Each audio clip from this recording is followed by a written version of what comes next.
আমরা সকাল থেকে শুনতেছিলাম যে গোপালগঞ্জে ইউনুর উপর হামলা করা হয়েছে এবং থানার ওসির উপরে হামলা করা হয়েছে, প্রশাসনের উপরে হামলা করা হয়েছে।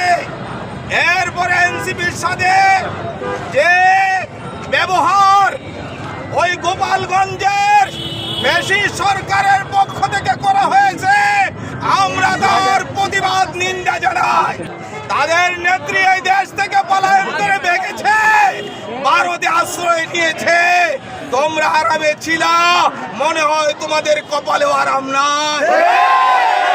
আজকে থেকে গোপালগঞ্জের বিরুদ্ধে আমরা জমিয়তে ইসলাম, জমিয়তে উলামা ইসলামের পক্ষ থেকে এনসিপির সাথে যুদ্ধ ঘোষণা করলাম।